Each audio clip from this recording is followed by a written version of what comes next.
চোরের মতন দুপুরে না খায়া তাহলে আমাদের মানে মানে আমাদের ডাইরেক্টর বাইরে দিবে না, লিখিত দিয়েও দিবে না, তাহলে এটা কি আমরা কোন দেশে আছি?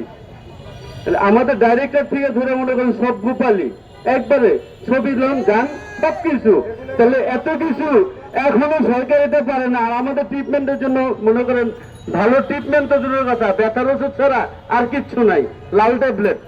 এক কথাই যদি বিশ্বাস না করেন আসেন পঙ্গুতে দেখেন, ঢুকতে দেয় না, কোনো রুগীর সাথে কথা বলতে দেয় না, বললে এক কথাই বলে তোমাদের ছুটি নিয়ে তোমাদের সিআরবিতে পাঠিয়ে দিব।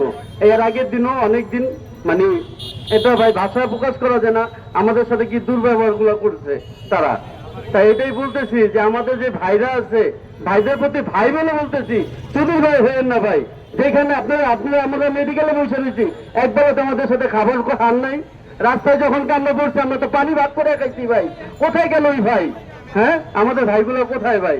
আমরা মেডিকেলের ভিতরে মানে শিক্ষার পারতেছি ওষুধের জন্য, ট্রিটমেন্টের জন্য, আপনারা কিচ্ছু দেন নাই ভাই। কই ভাই? ভাইকে এগুলো ডাকতেছি, কই কোনো ভাই তো সাড়া দিচ্ছেন না। তাই এটুকুই বললাম যে ভাই আমাদের আর রাস্তায় নামায়েন না। যদি রাস্তায় নামান ভাই, তাহলে আমরা যারা আহত আছি তারা যে কতটুকু মানে কষ্ট নিয়ে নামবো এটা ভাষা প্রকাশ করতে পারবেন না ভাই। এটুকুই বললাম ভাই, আমাদের চোখের যন্ত্রণা এক এক ভাইদের আপনারা অনুভব করেন না, এটুকুই বললাম। আমাদের পঙ্গুতে যারা এক একজন অঙ্গ নেওয়া রয়েছে আপনারা অনুভব করেন না। আপনারা সাদা পাঞ্জাবি করে এক এক জায়গায় মানে রাজনীতির ভাষণ দিতে মানে খাড়ায় থাকেন, এগুলো করেন না ভাই।